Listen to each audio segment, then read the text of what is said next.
See, I'm not a monster.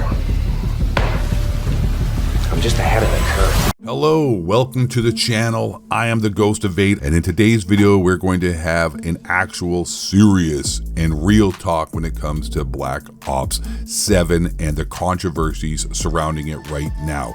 No bullshit, no clickbait, rage bait, just the reality that you, the viewer, deserves. And the controversies, I'm sure you've seen the videos in your sub box. I'm sure you've seen it online, social media like Facebook. Who the fuck uses Facebook? Wherever. But I'm sure you have seen the controversies surrounding Call of Duty right now, whether it be the skill-based matchmaking or is there no skill-based matchmaking in Black Ops 7? Is Treyarch lying? Is Activision lying? As well as the player count, the player numbers. Call of Duty is dead, Black Ops 7 is dying, and it is failing. And in this video, once again, we're going to tackle those questions and those areas with some facts and reality. First of all, let's talk about how bad Call of Duty Black Ops 7 is doing. And also, before I go any further, I want to make it clear that I think Black Ops 7 is a piece of shit. I am almost, at this point, a Call of Duty hater. Like, the franchise sucks, and the people playing the game and the streamers are absolute losers, and I don't really like anything to do with this franchise at this point. As well, Black Ops 7, like I said, I think is a piece of shit. I have less than 2 hours total time played since it launched. And also want to address the fact I did not pay for this game. I have Game Pass. I didn't get Game Pass to play Call of Duty. I have Game Pass because Game Pass is a good deal, especially on PC. It's like 15 bucks a month and you get a ton of games. And Black Ops 7 just happened to be one of those games, which was perfect because I don't want to give any of my money to this shit-ass corporation of Activision, Treyarch, or any of these developers, because quite frankly, I don't like any of them, and I think they're bad at their jobs, and I think they're a bunch of DEI hires, and I think they don't know how to make a Call of Duty game anymore. Rather, obviously, that's why you're at this video. So to clear the air there, just want to make that clear. But I see a lot of stuff. The first thing I want to talk about is Black Ops 7 and how bad it's doing and how shitty it is, and how Battlefield 6 is crushing it. And online, and for the community and people playing the game, I would totally agree with that. The Battlefield 6 community seems pretty happy with the product that they have from DICE and EA, and the moves and the changes and the patches and everything that Battlefield 6 is providing seems to be going over pretty well for the most part with the Battlefield 6 community. When it comes to Call of Duty Black Ops 7, not so much. People think the game sucks, not happy with the lies they feel like they're being told about the matchmaking, etc., etc. But in real world data will say otherwise when it says that Battlefield 6 is killing Call of Duty. Battlefield 6 is doing very well, has sold really well, and is performing very, very well. Call of Duty is still doing very, very well and still performing well. I don't think it's doing as well as past titles, but it still is outperforming Battlefield 6 and still sits. Now, it still sits above Battlefield 6 in consoles, most bought, most played games on Xbox and PlayStation 5. And that also is what a funny point I'd like to show you guys, is that the most played games on PlayStation, Xbox up to last week before Black Ops 7 dropped was Black Ops 6 and Warzone for Call of Duty metrics. And it was outperforming Battlefield 6 and RedSec. I also want to make it clear that when you look at the Call of Duty headquarters, it does not encompass 15 different Call of Duty titles like a lot of people say. Up to last week, the most recent data we had, it was only Black Ops 6 and Warzone. That is the Call of Duty headquarters as of up to last week before the data has come out now, which it should be coming out sometime in the next few days, that will include Black Ops 6, 7, and Warzone. So the old Call of Duty title was still outperforming the newest Battlefield title on PlayStation 5 and Xbox. So not a dead game, not dying. Battlefield 6 has not killed Call of Duty. It has killed Call of Duty as far as like providing a better experience for its player base, but when it comes to the actual numbers, that's not dying, that's not being killed. That is ahead of you. The only metric we have to show that Battlefield 6 is outperforming Call of Duty is on Steam. And that is a pretty contested stat because Steam is not really the hot spot for Call of Duty, whether it be on PC or not. It's definitely not on PC anymore.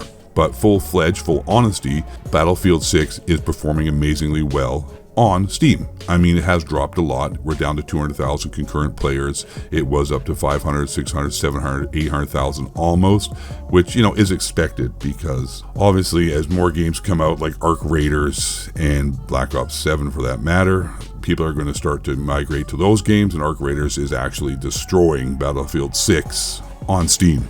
But at the same time, full honesty again, Black Ops 6 last year on Steam, when Black Ops 6 launched, had 300,000 players.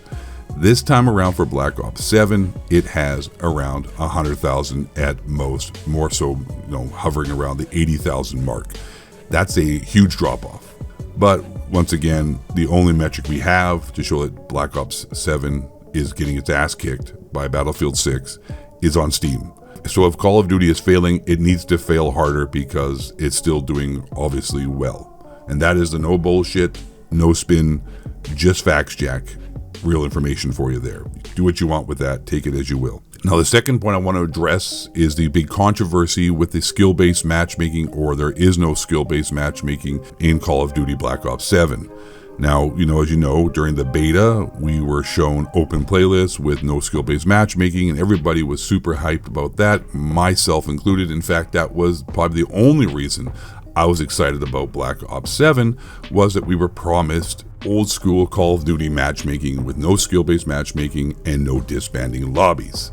Now, since launch, and this has actually, you know, been put into practice, as they say, it doesn't seem to be the case. Everyone is claiming that skill-based matchmaking is ramped up and it's super sweaty, and there have been people doing tests where they have been reverse boosting into dum-dum lobbies. I went, got a 2-box account, joined up on it, and I want y'all to see. Ooh, man, look at that. No skill-based matchmaking, y'all. Nice.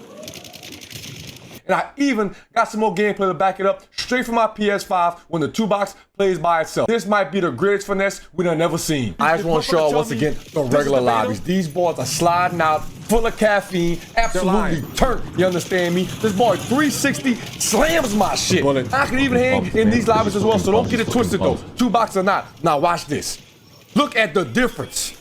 Tell me you can't see the difference. Tell me I ain't tripping. The boys just running into bullets. Look at them. Hey, get the fuck out of here. Oh, get the fuck out of here. And you telling me that's the same people I was just playing against? Now, there's 3 possibilities going on here, and this is the facts. This is what's happening. The first one is Activision and Treyarch are lying. Skill-based matchmaking is being put into Call of Duty Black Ops 7 open lobbies that are not supposed to have skill-based matchmaking.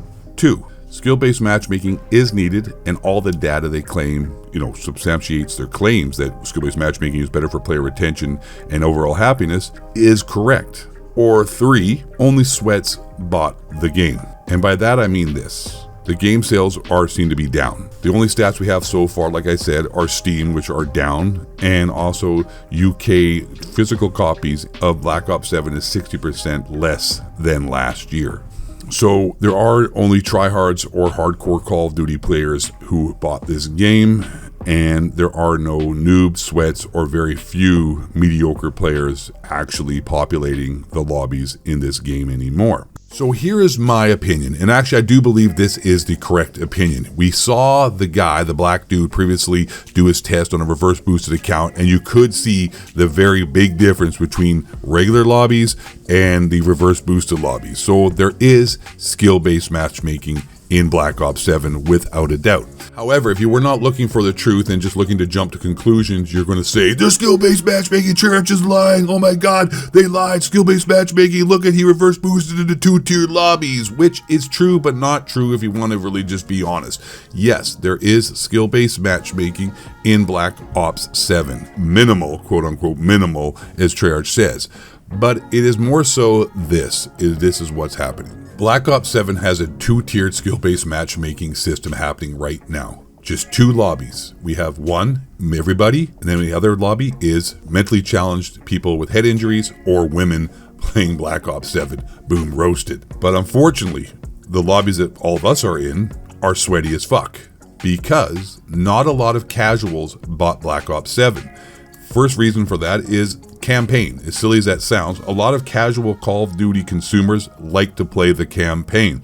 The campaign for Black Ops 7 and the game in general was completely review bombed. Negative, the worst reviewed Call of Duty of all time, which turns off a lot of casual Call of Duty consumers. So yes, numbers are down, player counts are down, still selling well, still not dead, but not at the levels that Call of Duty usually is. And a lot of that is because the casual player base did not buy Black Ops 7. So when you have no skill-based matchmaking lobbies or a two-tiered skill-based matchmaking system, one for mentally challenged people, aka women who play Call of Duty, and everybody else, well, everybody else is pretty much good at Call of Duty, is capable with the sticks, is or a very good sweat Call of Duty player. So therefore it feels like, hey, there's no skill-based matchmaking, there is skill-based matchmaking, this is a rug pull bullshit move by Treyarch. Because rather obviously, like I said, you saw that guy reverse boost into no skill-based matchmaking lobbies. But those guys, like I said, you saw them, were absolutely horrible. The worst of the worst. And I think that's where we are. I think there is a little bit of an in-between. Skill-based matchmaking, quote-unquote, is minimal, and it is a protected skill-based matchmaking system. One for everybody, and another for mentally challenged people, aka women or face swag subscribers. Boom roasted. So in closing, Black Ops 7 does have skill-based matchmaking, but it's a two-tiered system to protect the really, really bad players and then everybody else. But unfortunately, everyone's a goddamn sweat playing Black Ops 7 because this game is only applicable to real hardcore Call of Duty fans. And this last point, which was the first point of this video, is that Black Ops 7, regardless, is not dead. It is dead as far as I think being a good game and providing something that I enjoy and a lot of you watching this video enjoy, but it's not dead in the terms of actual player count, numbers, and sales. It is never going to die because Call of Duty is king. No, it's never going to die. Because it's just a juggernaut, man. I don't know why it's not dying, actually. I really don't know how this game keeps selling so well every year. Maybe Activision is lying about their numbers to pump up their stock and there's some kind of insider bullshit fraud going on. Maybe, I don't know, that's another video for another day. I don't know what it's going to take for this franchise to actually suffer some big losses and then have to go through a lot of changes. Games die, developers don't listen, franchises fall out. Look at Halo, look at H1Z1. For some reason, Call of Duty just keeps going. I mean, it's unbelievable. Unbelievable with all the bullshit that has happened that this game is still selling as well as it does. So I'm dumbfounded. I don't have an answer for that. But I just brought the facts, gave you the actual real reality, and no nonsense video. I hope you enjoyed it. Thanks for watching. Last but not least, and most importantly, stay black, question authority, and don't let the honky cracker reptilian shapeshifters bring you down.